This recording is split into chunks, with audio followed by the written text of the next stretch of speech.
as we get to a Thursday Big Take. The Big Take on Kale and Company. All right, Big Take this morning. You know they are right when the late arriving left jump aboard and they join the party. You know, in this political climate that we are living in, it is very rare when the left agrees with the right. When it comes to the trans invasion of female sports, I truly believe that most on the left know that it's complete nonsense that the fringe woke progressive mob makes the claim that trans feelings matter more than female rights. But they're afraid of speaking up and speaking out. When it comes to the detrimental effects of teenagers and their mental health from social media, we seem to have bipartisan agreement on banning TikTok and other platforms for children 13 years or younger. Heck, we now even have AOC and Republican Matt Gaetz of Florida leading the charge as part of a group introducing a bill to block members of Congress and their families from stock trading. The bill, the Bipartisan Restoring Faith in Government Act, would prohibit financial investments by members of Congress, their spouses, and any of their dependents. AOC agrees with Gaetz and said in a statement, when members have access to classified information, we should not be trading in the stock market on it. It's really that simple, end quote. But none of this compares to the latest bipartisan sentiment when it comes to Randi Weingarten, president of the American Federation of Teachers, and also the leader of the Teachers Union, also known as that weasel who kept your children out of school during COVID, and she is now in damage control mode. Republicans, rightfully so, have zeroed in on her inconsistencies as well as her flat-out lies when it comes to getting kids back into schools as quickly as possible during the COVID-19 pandemic. She essentially told the CDC how to handle the science by making this more about political science. She cared only about the teachers and the union that she represents, not little Johnny and little Abigail, and getting them back into the classroom. And even the left-wingers, Democrats, and CNN are now roasting Randi for her failures. Here is Scott Jennings, a CNN senior political commentator, taking Randi to task directly to her face on a CNN roundtable discussion. Listen.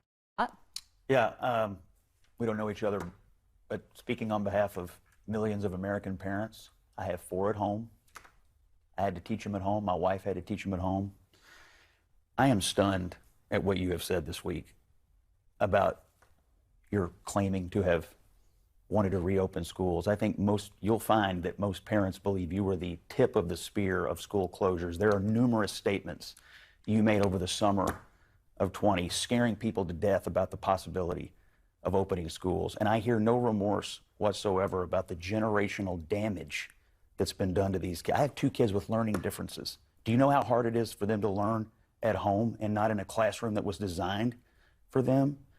And for you to sit in front of Congress and the American people and say, oh, I wanted to open them the whole time. I am shocked. I'm stunned. I'm stunned. And there are millions of parents who feel the exact same way. Scaring people to death sounds like a classic move from the Dems playbook. Fear. Sell it and sell it often. And that was well said by Scott Jennings. And what was the result? Well, for teachers, they got the protection that they seeked thanks to losers like Randi Weingarten playing politics with your child's education. But the results for our children?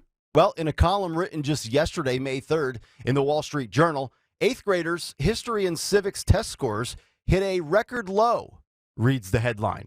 The scores in U.S. history and civics, the first released since the start of the pandemic, reverse gains that were made since the 1990s.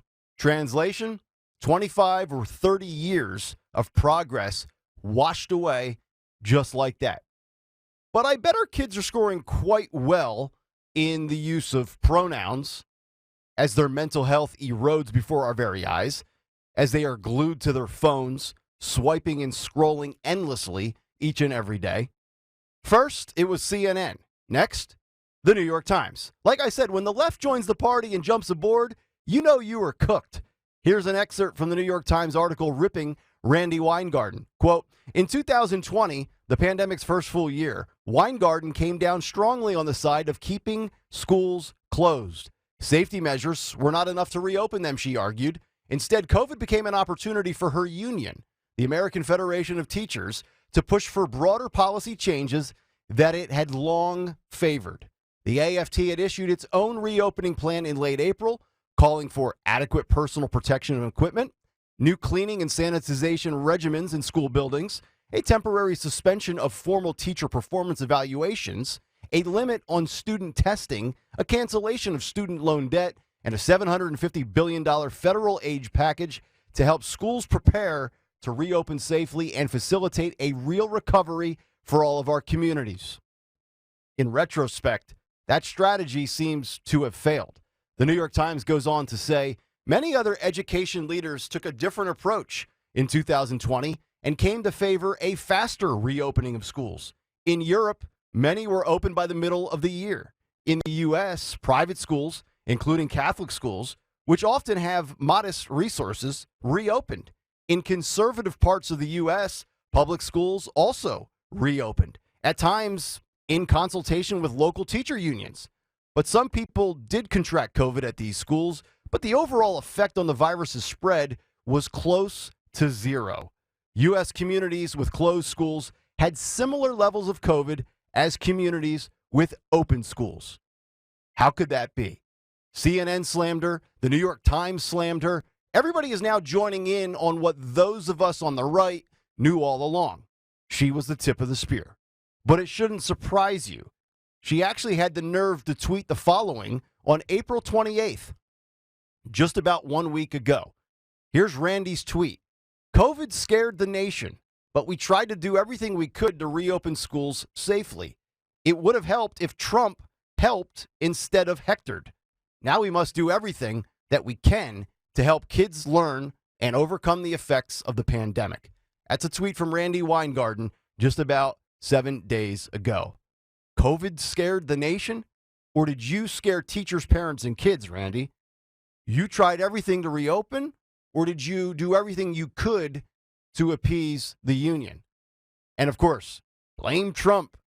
That's about as played out as playing the race card. But this shouldn't come as a shocker to you. Her Twitter profile, if you care to look it up, contains the following. Pronouns, she/her, the Ukraine flag, and BLM emojis. I rest my case. So as we all move past the pandemic and move forward with our lives, when we think about the 2020 and 2021 years, we will think about how Dr. Fauci destroyed small businesses and how Randy Weingarten destroyed schools. We can always try to recoup lost wages, but you don't get those precious years of your kids' lives back. And that's on you, Randy. Republicans know it. CNN knows it. The New York Times knows it. We all know it. Maybe one day you will too. And that's the big take. The Big Take on Kale and Company.